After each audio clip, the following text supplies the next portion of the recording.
Allora, un altro fatto importante da trattare, di cui si occupa appunto l'UGL, cioè, tra le tematiche che vi stanno particolarmente a cuore, c'è quello degli atti di aggressione nei confronti dei lavoratori. Parliamo sia del settore sanitario, di cui si parla spesso un po' in tutta Italia, ma anche di quello dei mezzi di trasporto pubblici. Allora, quindi autisti degli autobus, sì. Che cosa sta succedendo, che cosa cercate di fare? Allora, abbiamo riscontrato una serie di episodi sempre più crescenti di aggressioni, soprattutto negli autobus, dove purtroppo l'autista è da solo. Lì abbiamo parlato anche con le aziende di trasporto per cercare di trovare delle soluzioni. È vero che loro fanno girare 3-4 addetti, ma sono addetti al controllo dei biglietti, non sono addetti alla sicurezza dell'autista e dei passeggeri dell'autobus. Quindi salgono alla fermata, controllano i biglietti, ogni tanto pescano qualcuno senza biglietto, lo fanno scendere, gli fanno la contravvenzione, ma il problema grosso è che c'è aggressione soprattutto in determinati orari, quelli serali soprattutto, dove l'autista da solo nei viaggi extraurbani fa dei viaggi abbastanza lunghi e consistenti ed è da solo. Lì sale ogni tanto l'extracomunitario di turno che non ha il biglietto, non lo vuol fare, non vuole scendere, l'autista giustamente cerca di far rispettare le regole, viene aggredito e si trova da solo e poco dopo è all'ospedale. Questa cosa dobbiamo trovare una soluzione. Ma non è solo per il biglietto, proprio a volte sono proprio alle volte sono anche aggressioni, delle baby gang, delle aggressioni così. Di baby gang, queste ne abbiamo viste un po' di tutti i colori. Il problema grosso è che questi lavoratori devono essere tutelati dall'azienda e dobbiamo trovare la formula, perché altrimenti andando avanti così, questi continuano a fare le aggressioni. Vengono magari anche arrestati, ma vengono rilasciati il giorno dopo, quindi c'è anche questo problema di cioè una giustizia che è abbastanza lassista nei confronti di queste persone. Questi lo sanno, quindi non si preoccupano nemmeno di essere presi o di essere arrestati, perché sanno che il giorno dopo sono fuori a piede libero, molto spesso non hanno permesso di soggiorno, non hanno una residenza certa, quindi non si sa dove ritrovarli, questi spariscono, cambiano città o cambiano anche zona della città e non vengono più presi.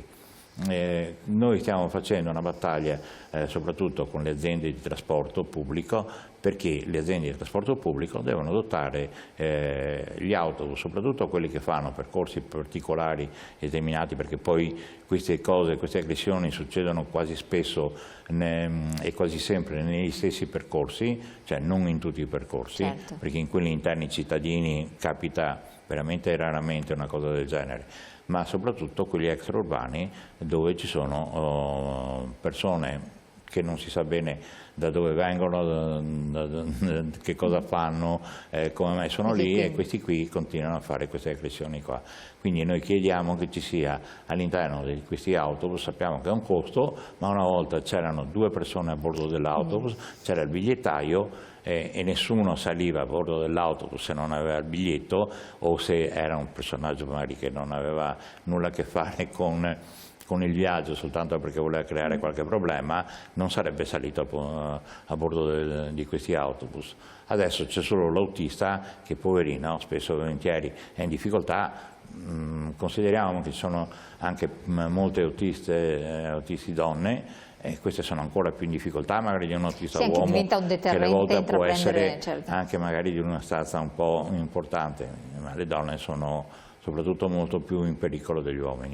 Un altro messaggio, assolutamente d'accordo, frequentare un mezzo pubblico di sera è pericoloso e non possiamo pensare che l'autista sia un garante della sicurezza, è impensabile. Se tra l'altro appunto deve tutelare la propria incolumità e non può farlo con quella dei passeggeri. Assolutamente, l'autista è assunto per fare un lavoro di trasporto pubblico, quindi lui deve solamente guidare il mezzo. I pericoli dovrebbero essere la strada, non è un controllore, non è un bigliettaio, non deve essere un controllore della sicurezza dei passeggeri, eccetera. Lui deve solamente guidare in sicurezza l'autobus sulle strade urbane o extraurbane. Questo deve fare l'autista, quindi non può essere assolutamente pensabile che questo autista possa mettere in sicurezza poi... Scrive un altro telespettatore o telespettatrice: e le aggressioni negli ospedali a medici e infermieri dove la mettiamo?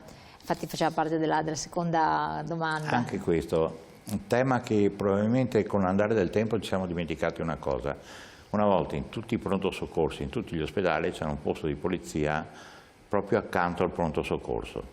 Me lo ricordo quando ero ragazzino a Venezia, c'era il posto di polizia, a Mestre c'era all'ex Umberto I, c'era il posto di polizia, quindi in tutti gli ospedali c'era un garante della tutela e della sicurezza dei cittadini. Adesso non ci sono più, c'è qualche guardia giurata, spesso e volentieri non armata, perché così anche chi pensa di fare sicurezza in questo modo cerca di spendere il meno possibile, quindi la guardia non armata costa molto meno della guardia armata, ma anche questa non è sufficiente. Quindi noi pretendiamo che in tutti i pronto soccorsi e negli ospedali ci sia un posto di polizia, cioè ci sia un garante della legge italiana che tuteli sia gli utenti che soprattutto il personale. Voi questo avete fatto domanda, richiesta a chi? Noi abbiamo fatto una domanda al Ministero dell'Interno. Direttamente al Ministero? Cosa vi è stato risposto? Non abbiamo ancora una risposta certa, ci sono delle anche risposte... perché il problema è nazionale soprattutto. Sì, esatto, perché il problema è proprio nazionale, perché insomma al sud sono successi parecchi episodi, vuoi perché anche i parenti stessi che magari non gli è andata bene come è finita la vicenda dentro il pronto soccorso, secondo loro magari non è stato curato bene, è stato mandato, lo vogliono mandare a casa e questi protestano, vanno lì, ci sono stati episodi che hanno distrutto addirittura il pronto soccorso e prima che fosse intervenute le forze dell'ordine è passato del tempo, quindi pestaggini nei confronti del personale, distruzione di materiali molto importanti, insomma, perché il pronto soccorso ha macchinari che costano decine di migliaia di euro per salvaguardare la vita dei pazienti. Distrutte queste, significa che l'azienda ospedaliera deve rimettere fuori i soldi di nuovo. È tutta una questione però che deve portare come punto principale la salvaguardia del personale che ci lavora dentro. Non è possibile che un medico, soltanto perché dia una risposta che magari ai familiari non vada bene, questo debba essere aggredito dai familiari stessi.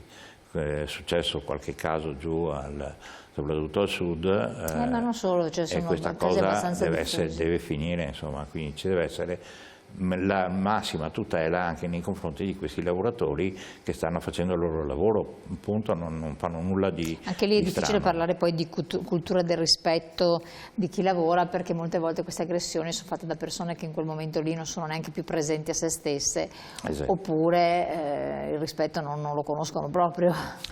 Spesso e volentieri è proprio quello che manca. La cultura del rispetto degli altri è una cosa che manca, come le dicevo prima precedentemente, è l'educazione civica, cioè ci deve essere il massimo rispetto, bisogna capire che cos'è uno Stato. Se sei italiano lo dovresti sapere, se non sei italiano lo dovresti imparare, perché devi imparare la cultura del rispetto del paese dove sei. Noi quando andiamo all'estero non facciamo di queste cose, perché sappiamo benissimo che in qualsiasi altro paese all'estero c'è una cultura del rispetto. Se tu non rispetti le regole di quel paese, sai che puoi incorrere in sanzioni, arresti e quant'altro. Qui sembra invece che le cose non succedano allo stesso modo, serie che spesso e volentieri la gente viene anche arrestata, ma il giorno dopo rilasciata. Un altro messaggio: scusate, non avevo mai sentito parlare di UGL, ma siete un sindacato di lavoratori e dove vi collocate politicamente? Allora, noi siamo nell'Unione Generale del Lavoro, siamo uno dei 4 sindacati maggiormente rappresentativi confederali italiani, siamo a difesa assolutamente dei lavoratori, perché un sindacato deve essere fondato esclusivamente sulla difesa dei lavoratori. Non ci collochiamo da nessuna parte, non siamo, anche se alcuni ci reputano un sindacato di destra. Noi siamo un'organizzazione sindacale che tutela i lavoratori, quindi abbiamo nel nostro statuto il punto principale tutela del mondo del lavoro e dei lavoratori stessi. Quindi siete tra i sindacati come CGIL, CISL, UIL, Esatto. però forse non si parla molto di UGL, perché tutelate alcune categorie in particolar modo? No, noi tuteliamo tutte le categorie. Il problema forse è al nostro interno come organizzazioni sindacali. Cioè c'è come si dice, un po' di poca attenzione nei nostri confronti da parte delle altre sigle sindacali, forse perché siamo un sindacato emergente, quindi stiamo ultimamente crescendo molto nel mondo del lavoro. Avete 76 anni, credo, no? Sì, deriviamo dalla CISNAL, quindi è un sindacato insomma, che ha fatto un percorso, ma soprattutto ha fatto un percorso di aggiornamento, quindi noi siamo il sindacato, ci reputiamo il sindacato del futuro. Stiamo crescendo molto in termini di iscritti, questo probabilmente dà fastidio alle altre sigle sindacali, quindi tentano di tenerci fuori dai tavoli e soprattutto lontano dal mondo del lavoro, ma noi ci siamo. Perfetto, segretario, io la ringrazio moltissimo. Grazie di questa chiacchierata informativa, a voi telespettatori di aver partecipato, di averci seguito, naturalmente noi ci rivediamo domani. Grazie.